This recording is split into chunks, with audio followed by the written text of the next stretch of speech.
Hola, bon dia. Good morning. I am Ron Lavater. I'm the CEO of the International Hospital Federation, and I am honored and pleased to be here. I want to thank the presidents of both the Rio Hospital Association and our member, which is the Brazilian Hospital Federation, Dr. Murado, for inviting me. I'd like to recognize the minister who is here and other guests and attendees. It is a real honor for me to be in Brazil for the first time, and I'm really pleased that the start of this meeting was something which was so lively and brought so much energy. I'd like to start all of our meetings with a little bit of music and dance. I think that everything sets up. So this morning, I'm going to provide a short presentation, a little bit about the International Hospital Federation, who we are and what we do. And through that, I was asked to talk about high-performing hospitals. We have visibility, the International Hospital Federation has visibility about hospitals across the globe. And we've come up with some ideas of what makes a high-performing hospital. And so I'll weave that into my discussion this morning. So I do have a few slides. If you can put those up, that would be great. If not, I can just go on without them. But we'll give them a moment to find that. So, the International Hospital Federation has been around since 1929. We are the oldest hospital federation on the planet. We are traditionally formed by national hospital associations and ministries of health across the world. We have over 140 organizations as part of our membership. We're a membership organization. And through those 140 organizations, we have connections to over 25,000 hospitals in the world. So Brazil is a full member. We have access and representation in over 50 countries across the globe. So we don't cover the entire globe, but we do have great access. So that's a little bit about who we are. I have a few definitions of what we do. And as the International Hospital Federation, we love partnerships. And we also have partnerships with many of the global organizations, including the WHO, the International Finance Committee, the ICRC, the World Medical Association, and so on. Partnerships and networks, along with our members, brings the value to IHF and our activities. We're based in Geneva, Switzerland, which is the hub of international healthcare. I was brought on board 3 years ago, almost 3 years ago, as the CEO of the International Hospital Federation. And I would like to share just a little bit about my background to maybe help set the stage when I talk about the topic today about high-performing hospitals. So for 25 years before joining IHF, I was a hospital administrator. You can tell by my accent, though I live and work in Geneva, I'm from the United States. And I started my career after university within a large hospital company called the American Hospital Corporation, HCA. And I started as a junior manager over some departments, and through 15 years of hard work, I came up to being a hospital CEO for HCA. I worked with them, learned how to really manage a facility. Oh, good, slides. We put these in Portuguese for you. So let's see if I can advance them. Here we go. That was a little bit about us. There's all the logos. I hope you can see center stage as FBH, one of our full-time members. Those are our partnership logos. And a little bit more about me is, as a hospital administrator, I also work for Johns Hopkins Medicine, based out of Baltimore, which is an academic medical center. They also run facilities across the globe. And so I had almost 10 years of hospital management within the academic medical system. So I come to this job, International Hospital Federation, with the understanding of what it's like to run a facility. So I was asked to speak today about high-performing hospitals across the globe. I will also try not to speak too quickly, because as a good American, I can speak very fast, but I know this translation takes a moment. So, the IHF does many things, and I've highlighted the 9 core offerings. And I want to weave this into what we do, the IHF, to what the bottom line for high-performing hospitals across the globe. It's not going to be something that's going to be new to you. It's about leadership. Leadership of the hospital CEO or executive director, leadership of the executive team, and then the management within the hospital.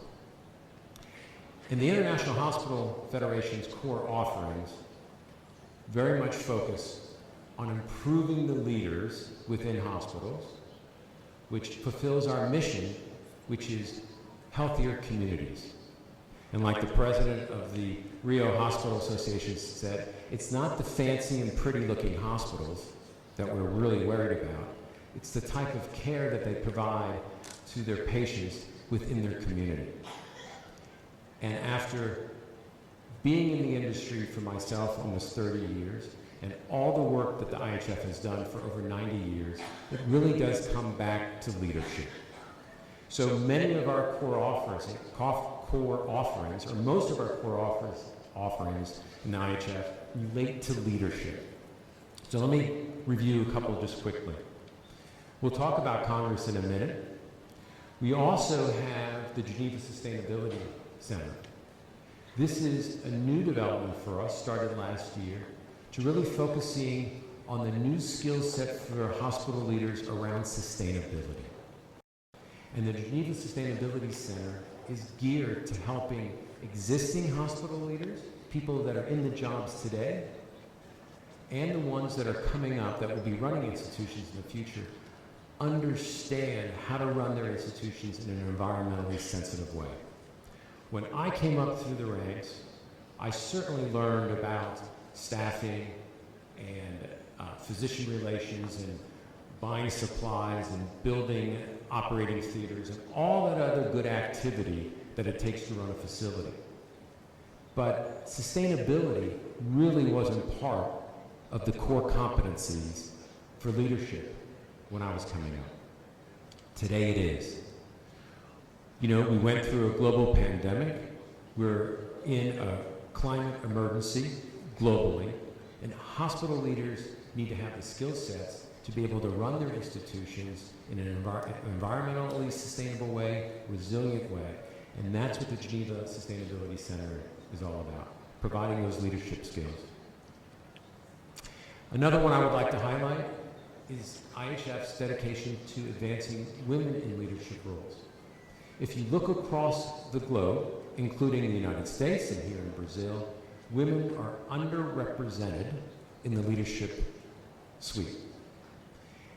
And IHF is committed to making sure that that is not something that we're not helping promote. So women in leadership is absolutely a core competency for us, and we have a lot of activities.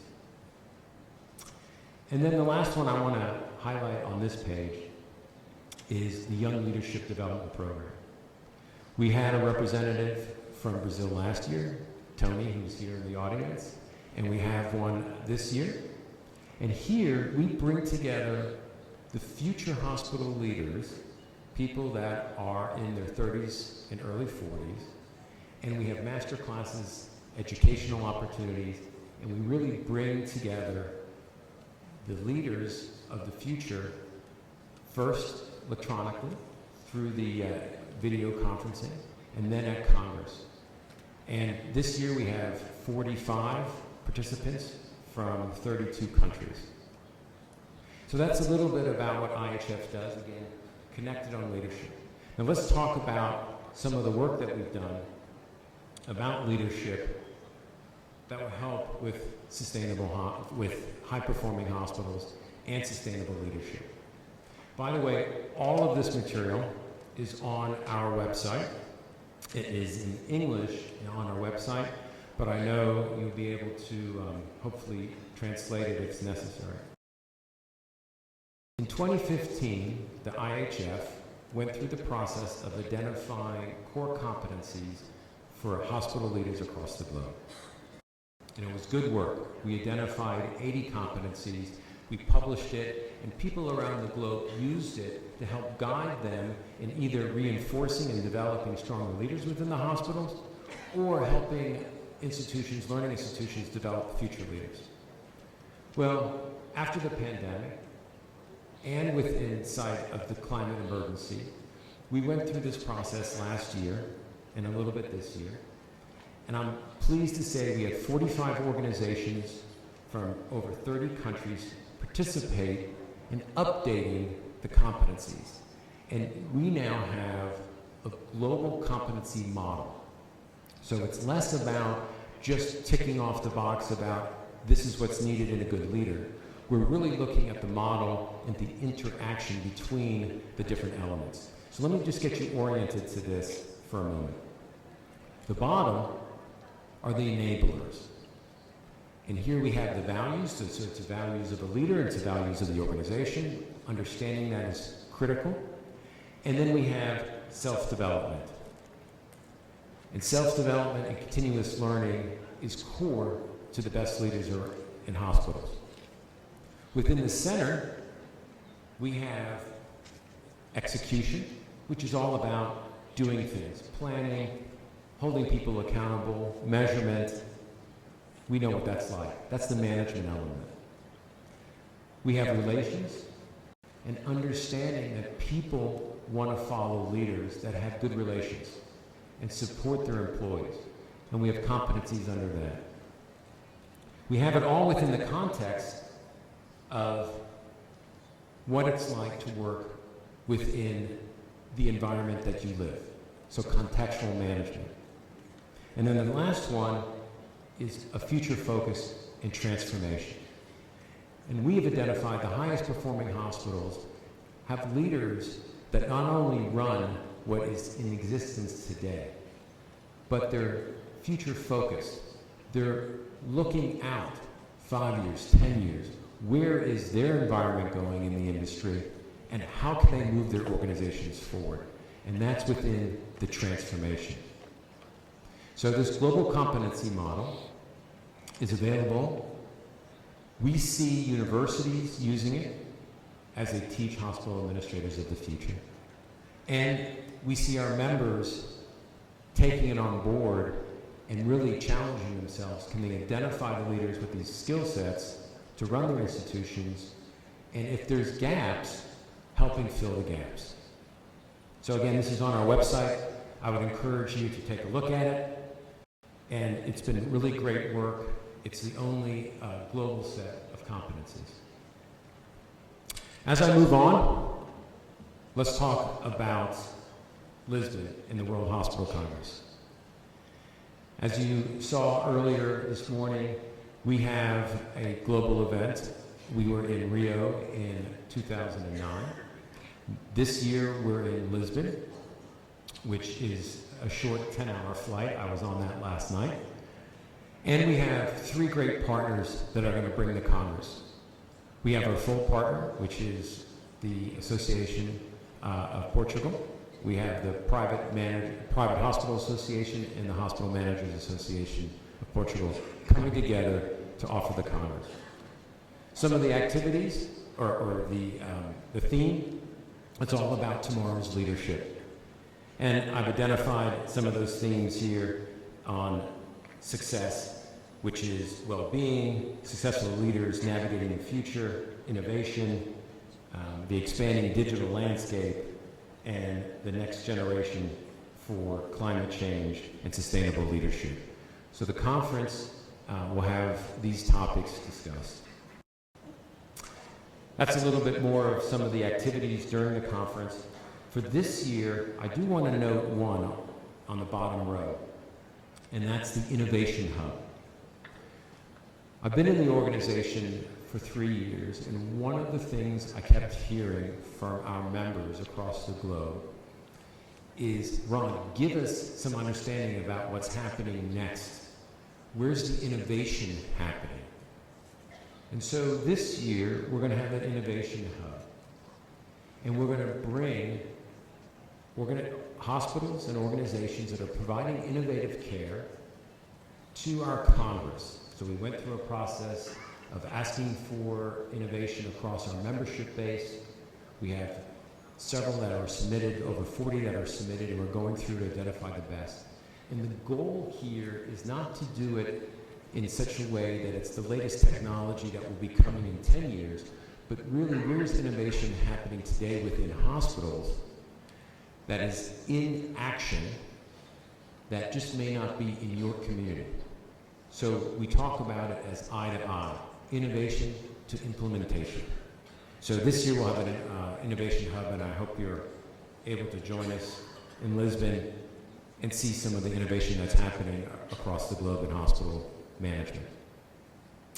We're also going to have our Portuguese colleagues having several of the events in Portuguese, so you don't have to wear the funny headsets. They will have those as well.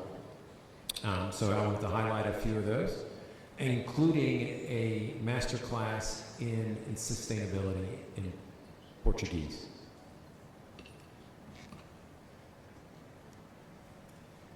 Now, I'm going to play, I have to go back one, see if I can do that. I'm going to ask the team here to play a video from our Portuguese colleagues, which you'll enjoy. It's just a few minutes, and see if they can put that on.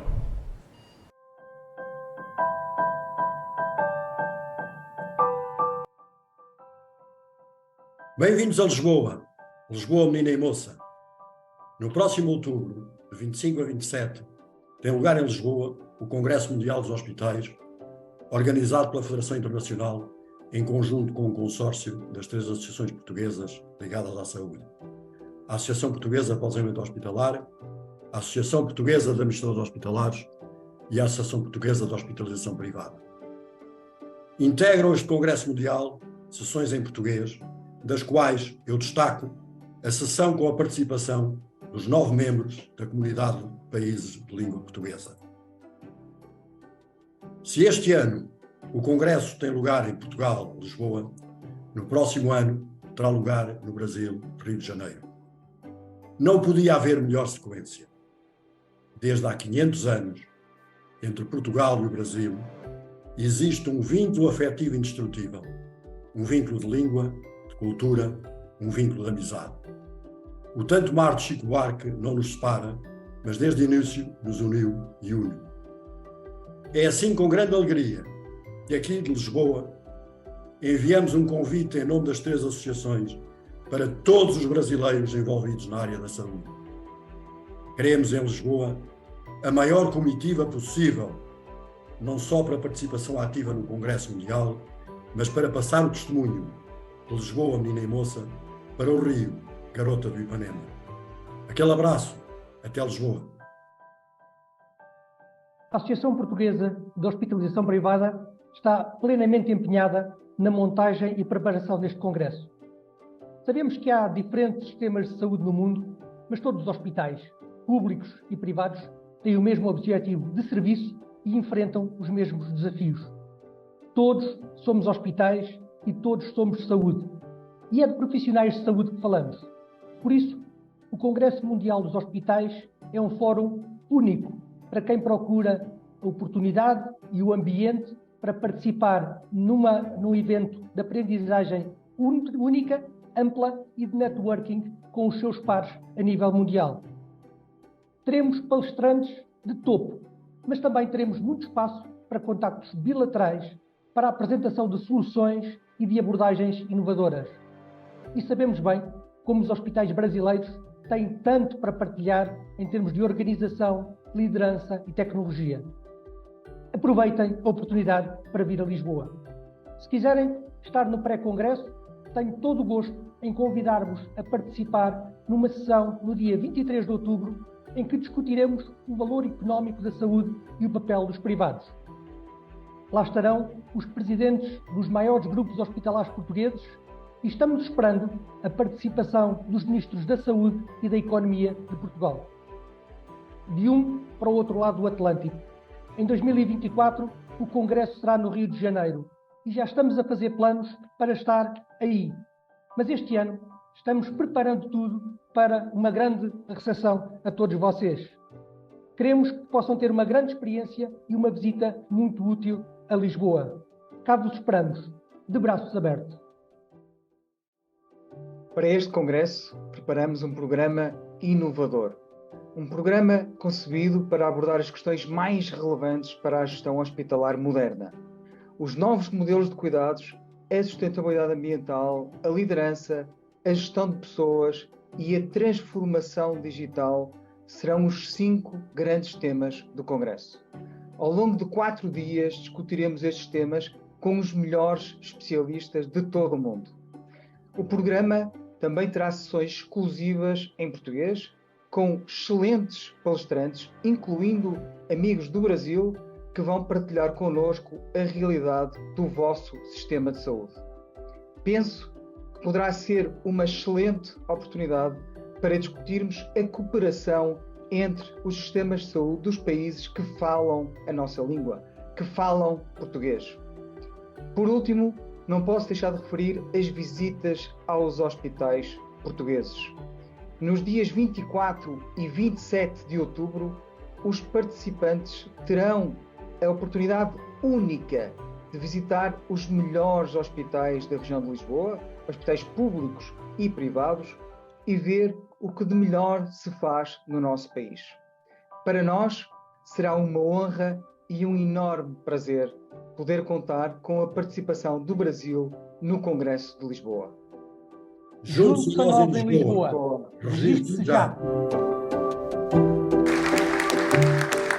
Those are the leaders of our 3 partners for Congress in Lisbon this year. And then if we turn our attention to 2024, after 14 years of being outside of Latin America, I am extremely pleased and honored that working closely with Dr. Morato and his team, we're bringing Congress back to Latin America, to Brazil, to Rio in 2024. We have September 11th through the 13th, and I invite you all to be here. I heard it earlier this morning to talk about how important making that personal connection is. As adult learners, we learn best from people and situations that we can relate to. And you can do so much of that through video calls or through online lectures. What has happened in my past and in my career, some of the greatest opportunities for new ideas were sparked by going to conferences and talking to people that were in the same job, but maybe tackling the problem just slightly differently. Or there was a new idea that needed to be tested in one location and then brought to others. A Congress like yours today and a meeting like ours allows that personal connection, that opportunity to really learn and grow as a professional. And then we bring that back to our organizations, and like I said earlier, if you are good leaders, you're having a better impact in your community, you're providing better health care to your patients in the community that you live and serve. So I invite you all to come to Lisbon, and then I will invite the globe to come to Rio next year. So that is it. You can see our website here, and I want to thank Dr. Morato and the team for making my first visit to Brazil such a memorable event. I'm looking forward to my next several days here. I wish you all a good conference. Thank you very much.